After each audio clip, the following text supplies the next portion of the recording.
Again, I am Christopher Coes, Vice President at Smart Growth America, a national nonprofit based in Washington, D.C. And I've been invited today to talk about how to catalyze transformative, transit-oriented development in the gateway cities. One of the things I want to emphasize is that when I thought about this theme today, I saw something that was missing, but also embedded in the conversation of transformative. That when we think about how we revitalize our communities, it's not just how do we revitalize it so we can get higher sales tax and higher property taxes to fund our schools and the like, but it's actually the question of how can we make sure that the residents and households that Tracy just emphasized are actually benefiting from this revitalization. So with that, I want to make sure that you know a little bit about me so you understand how I frame this conversation about how we can catalyze TOD and how we're seeing it at the national level. Smart Growth America has an important mission that you should understand how I do my work every day. Smart Growth America, as a national nonprofit, we believe, we envision a country that no matter where you live, no matter who you are, you should live in a place that's healthy, prosperous, and resilient.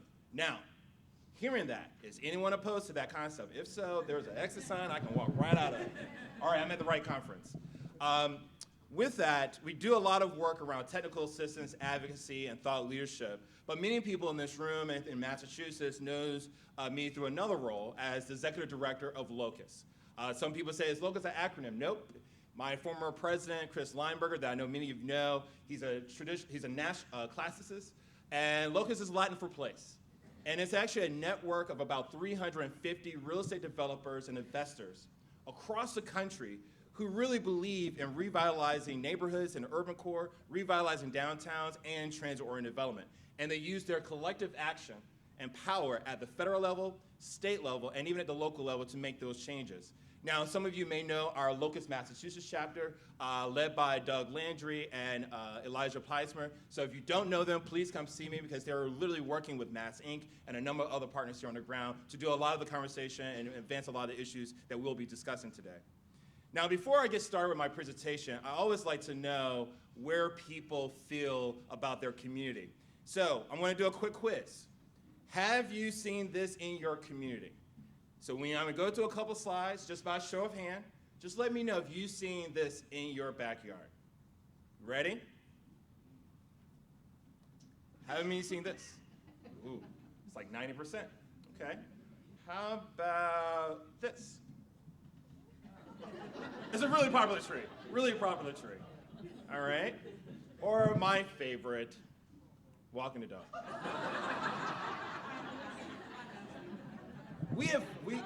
One of the amazing things about our society over the last 50 to 60 years is that transportation has driven our communities. The way we design our communities has been really around one form of transportation.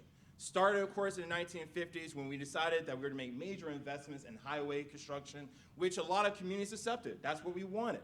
But of course, in the real estate community and many gateway cities start to adopt that infrastructure investment and develop economic development strategies that complemented that. And of course, in a lot of gateway cities, you saw a lot of strip malls, a lot of regional malls. But in the real estate industry, we have major egos, okay? We like to say we do things so well that we're responsible for probably most of the last 3 recessions because when we build, we don't know how to stop. The federal government provides more infrastructure to build roads, and guess what? We build more suburban sprawl. Now, we know these communities. These are the backyards. But the fact that for the last 60 years, we've taken one form of infrastructure, highway and road construction, and actually embedded that into our communities. Now, I say that to say, when we think about how our communities are operating, turns out a lot of people only think about their housing costs. But today, Americans are realizing firsthand that not only their housing costs is a determinant of their success in life, but also their transportation costs. And when you look across the country, when you compare individuals who are living in average communities, an average American is spending right now 47% of their household income on housing and transportation. But if you're living in what I call a drivable suburban place, you're finding that Americans are spending close to 57 to 70% of their household income on housing and transportation. Just last week, I was in Mcallen, Texas. Does anyone know what Mcallen, Texas is? All right, if you do, perfect example. If my hand is a bad Texas sign, McAllen is at the tip of Texas. When you fly in into the airport. On the other side of the airport is Mexico. The average resident spends close to 85% of their household income on housing and transportation. This is where we're coming to. Now, I say that to say, if you're lucky and you live in a transit-rich environment where there's walking and biking, your average cost is 41%. The fact of the matter is, we have put many Americans, majority of Americans in this country, living in places where they literally spend their hard-earned money to get to work and back. Now, of course, today I'm going to talk about equitable TOD. And one of the things that I want to emphasize is that TOD is being used as a common economic development strategy across the country. But I want to make sure that in this conversation today, when we think about how do we catalyze TOD in the gateway cities, particularly populations that have been distressed for many, many years and many decades, that we ensure that TOD is one that's not just accessible, have great shops and the like, but also ensure that equitable TOD is accessible to those who are lower and moderate income. Now again, if you do not agree with this, you can totally stop listening to my presentation. But with that, here are some common things we know about communities that are engaging in equitable TOD. We know that it reduces household spending on transportation, making housing more affordable. We also know that it helps release congestion and traffic accidents. We know that communities who adopt equitable TOD connects residents to better jobs and life services. For those who do care about the environment, it actually helps reduce greenhouse gases, which is a major contributor to climate change. And last but not least, we're seeing tons of signs of communities who are engaged in equitable TOD who are seeing great economic returns from that. But here's the truth of the matter. You do not catalyze TOD for the sake of it. The real honest truth that you need to know now is communities now are in a fierce competition over place, whether they know it or not. Gateway cities, much like my small town in Thomasville, Georgia, we are at a point where we're at life or death. The global market, as well as the domestic market, is asking a simple question. What is special about your community? Why should I invest there? Now, I'm going to give you another test. People have been passing my quizzes so far, so I'm going to keep going on. I want to ask you a couple of questions. Number one, show of hands, how many of you can walk home from the store with a popsicle before it melts? How many of you, okay, how many of you can literally walk on a safe and attractive, intimate date night with your significant other?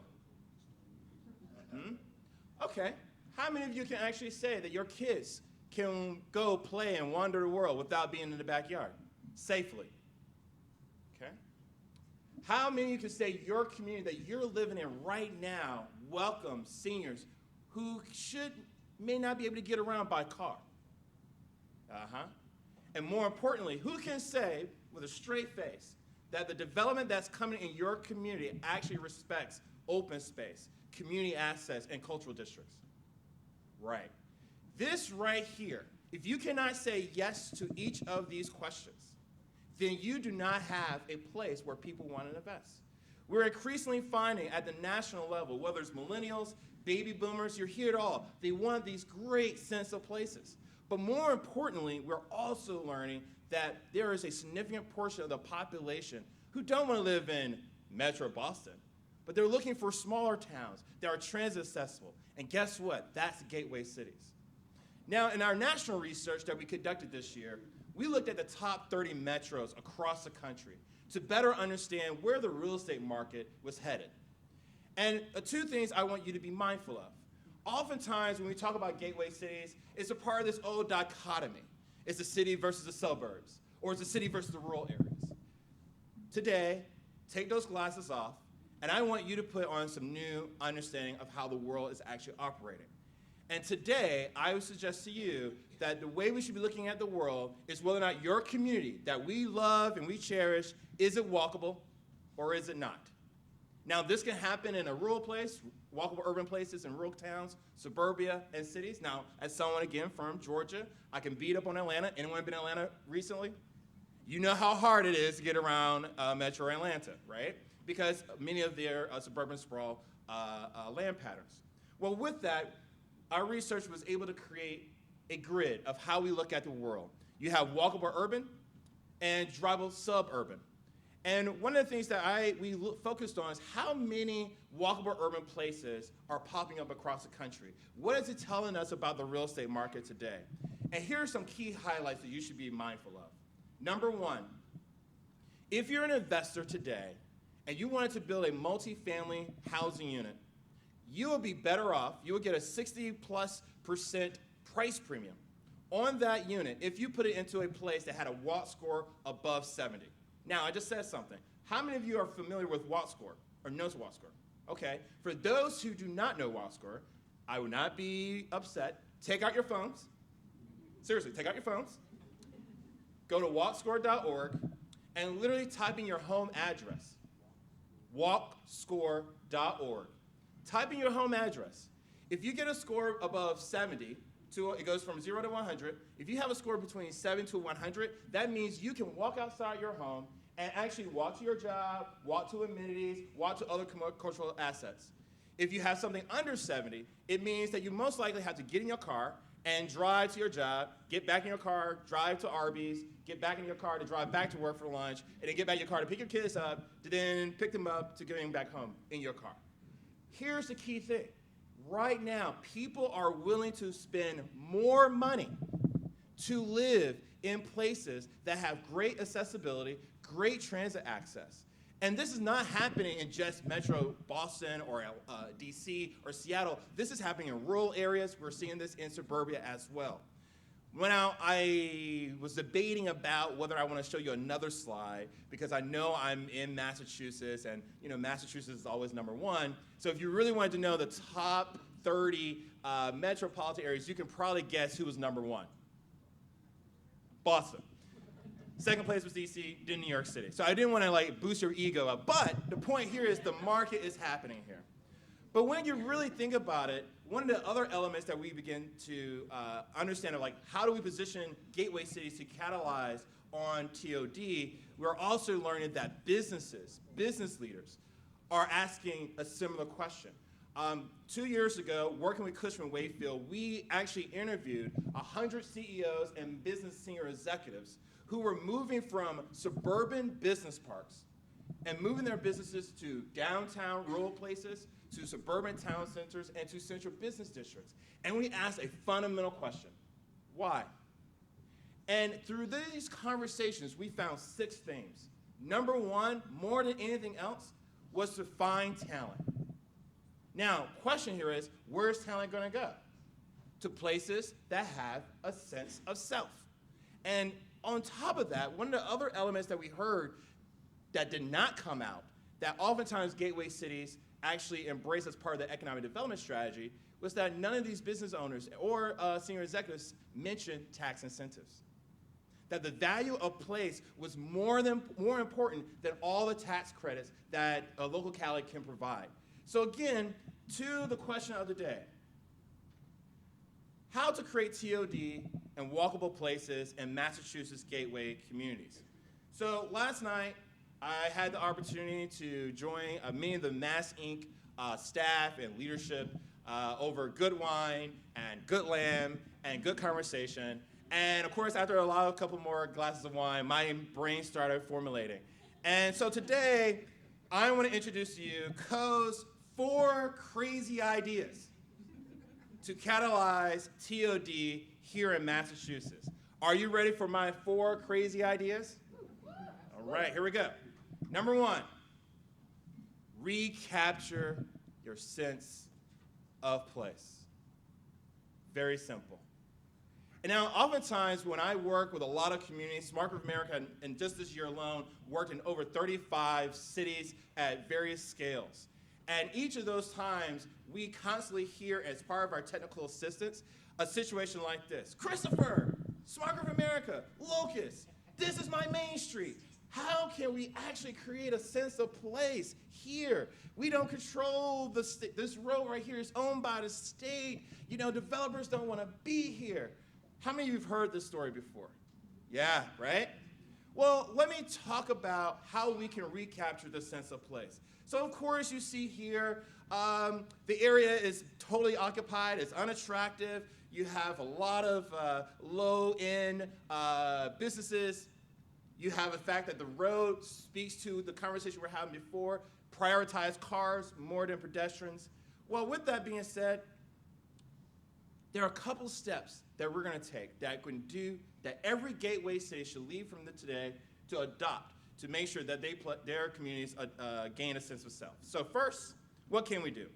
One of the first things I realized when I landed in Boston, I got out, first I'm mad at Logan for making me walk like literally an extra mile to go to the ride share. So first off, I'm just mad about that. I'm seeing more people agree with me. But there was a moment where I realized I love trains. I love trains. I take Amtrak, I take commuter rail whenever I can. But I sat there in Logan, and I actually checked Google Maps, because it allows you to compare trips. And it said, I want to take the commuter rail line. How do I get there? It said, you got to get on a bus. It's going to take you to South Station. Once you get to South Station, you're going to have a 2-hour and 45-minute commute to get to here, to this conference location. My alternative was taking Uber for $80, and it'll get me here in 55 minutes. One of the first things I realized when I was doing this, while I was in the car coming here, yes, I took Uber, I checked the local zoning in Worcester, even around the station and in the region. And I learned, and this is a valuable lesson that I've learned about a lot of the other gateway cities that we participated in, worked with over the last several years with our LOCUS maps, is that majority of gateway cities are zoned for single-family housing. So the first thing you could do to recapture your sense of self is reinvigorate your communities through your zoning reform to actually allow a sense of place to be legal. And one of the first things you should do is allow mixed use, mixed development to actually occur. So here is very simple. Change your zoning. Allow mix of uses. This is a perfect example. You have a building that comes in. The building now provides smaller spaces for retail, for neighborhood service stores. You now can have apartments or office space. But then you start with zoning reform. The second thing you could do, think about your pedestrians. Think about the bicyclists. You see here, expand your sidewalks, right? Think about, hey, we have a state highway. Maybe we should go to talk to MassDOT and say, hey, let's have a road diet. Let's think about what partnerships we can make to slow this traffic down. Also, you may notice you see some streetscaping. Plant some trees, right? Now, the third element of how we can make and recapture the sense of place is making the community vibrant. Oftentimes, a lot of communities stop at the first two. We did the zoning, we planted some trees, we expanded the sidewalks, they stopped there. Turns out, to really capture the sense of place, you got to get your hands dirty. You got to get the main streets. You got to have a business improvement district. You have to develop a station area around your downtown or your TOD location and plan events, do festivals, create clean slate, bring people there to make it vibrant and attractive. And what you begin to realize and what you begin to see over time is that your community becomes more attractive for future investment. But more importantly, when you're doing these activities to recapture the sense of self, remember who you're doing this for. And the key elements, as you're thinking about bringing new housing and new office space, are you answering a simple question? Are we making these housing and commercial spaces affordable for our local residents or our mom and pop stores that are along this corridor? Or are we working with our local anchor institutions, whether it's a hospital or a university, to create incubator spaces so these businesses can potentially move into this new environment? Now, these 4 steps seems pretty easy, right? That's a pretty good idea, right? So everyone's going to leave here, and we're going to do my first big idea. All right, who's ready for my second crazy idea? Anyone? So this is going to hit home very well. Number 2, launch a Reconnect Massachusetts campaign. Now, of course, you've heard a lot of conversations for the last several weeks about the importance of rail expansion. But think of my story. Someone who's at Logan trying to get to this location. I could have been an investor. I could have been with someone who had a great idea. I could have been trying to get them and find my grandmother before she was on her deathbed. Imagine, how can we create communities where people can get around easier? But more importantly, we should be creating a statewide campaign that says the following: no Massachusetts resident should spend more than 41% of their household income on housing and transportation. No other state has that requirement. You should be the first. And you say, well, Christopher, how are we going to pay for it, right? Well, I told you how big the real estate market is for TOD, right? Right now, as Tracy mentioned, LOCUS, working with a number of allies and Capitol Hill, worked diligently in 2015 to convince the federal government to give you, gateway cities, access to resources to build TOD. Now, how many of you knew that? Oh, okay, that's unfortunate. Because now I'm going to give you another hint. How many developers are in the room? Okay? Anyone who's in real estate, whether on the city side, economic development.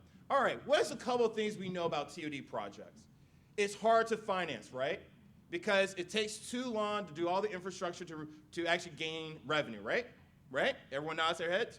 The federal government in 2015 said, if you have a commuter rail station and you have a public-private partnership with the city, with a rail agency, and a developer, the federal government would give you, the locality or the developer, a 35-year loan at 2.8% interest to cover 75% of your project costs. Now, I ask you a simple question.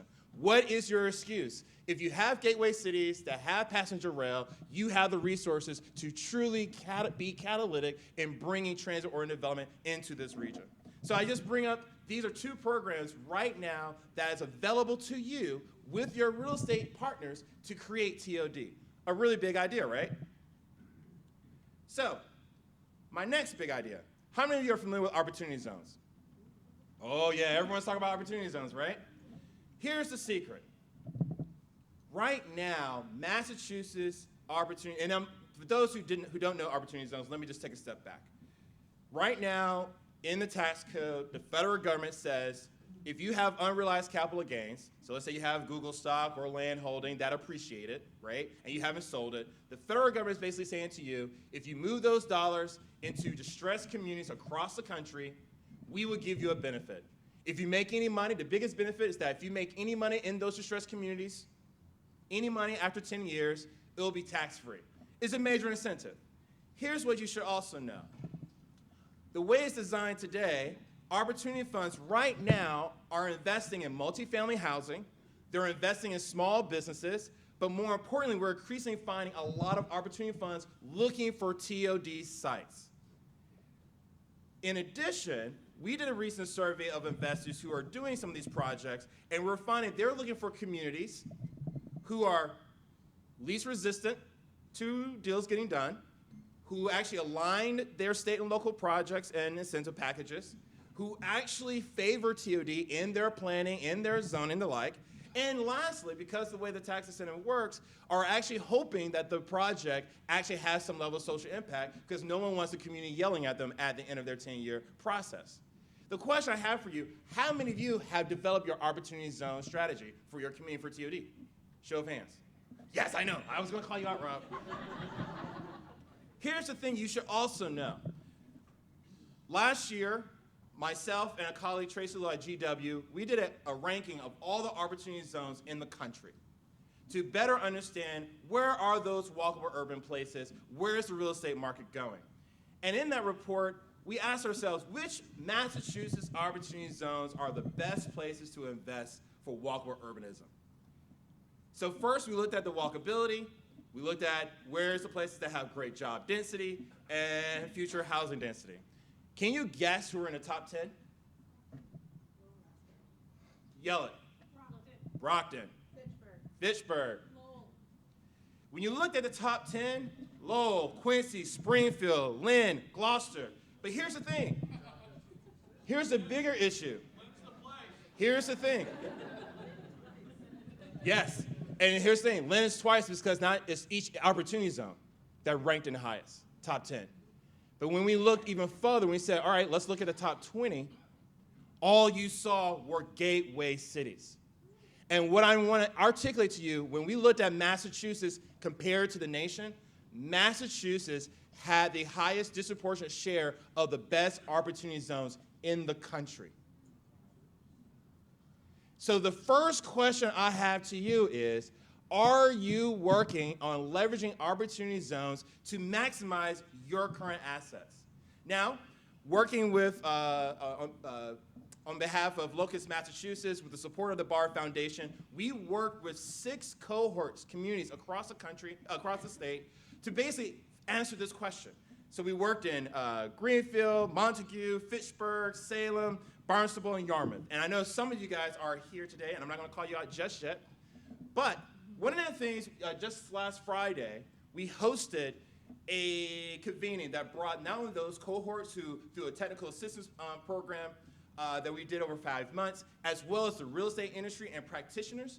There's a couple things that these communities already started figuring out. If they're going to use opportunity zones to capitalize and accelerate TOD happening in their communities, they realize they need to simplify their regulations. They need to bring private sector into the conversation. They actually also need to make a prospectus. And Rob, stand up with Brockton. Brockton and Fitchburg, stand up. Stand up, Fitchburg. These two are the best. If you want to know how to make your prospectus, how to align your public incentives, these are the guys. But then we had Salem. Stand up, Salem. Yep. Who realized, hey, our new South Station is in the middle of an opportunity zone. And you know what? Through scenario planning, they figure out that there is a way to make it work and potentially pay for itself. All these cohorts right now are working on leveraging opportunity zones to maximize TOD. If you have questions on what they learned, you should talk to them, but I'm just going to let you know one thing. They are going to go gangbusters. They're moving really, really fast. And you guys are going to be the models for the nation.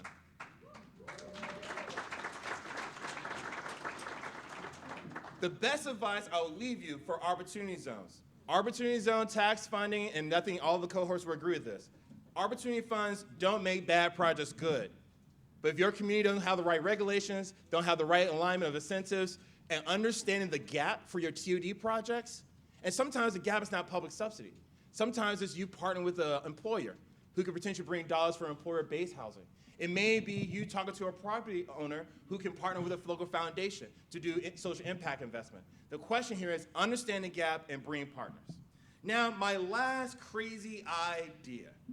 Now, I had 3. I'm going to give you my final one, and I'll take my seat. Massachusetts should be the first state to design a gateway city TOD fund. Now, someone would say, why the heck would we do that? Well, increasingly we're finding, even in gateway cities, just as much you see in Boston, it's very difficult to finance transit-oriented development. It's very difficult to support the infrastructure improvements that are needed. And this is one of those times where I challenge the 12 to 15 gateway cities that are part of the larger effort here to partner together and create a TOD fund that would invest around your TOD locations to actually do value share and value capture, to reinvest back in your communities. And I'll just put this as an example. Just recently, Maryland just launched their Smart Growth Fund that actually will take about $100 million of, on an annual basis, state funds that will actually go in and help developers who are interested in providing equitable TOD. They will go in and help with land acquisition, go in and provide gap financing, as well as provide bond servicing. The key thing, though, is Maryland decided, once the Opportunity Zone tax legislation was passed, that they made their Smart Growth Fund a opportunity fund, so that now they can co-invest with other like-minded investors as well. So again, 4 big ideas to catalyze TOD right here in Massachusetts. The thing I want you to understand more than anything, as someone from the outside, Massachusetts, gateway cities, you have all the right ingredients. Don't mess this up.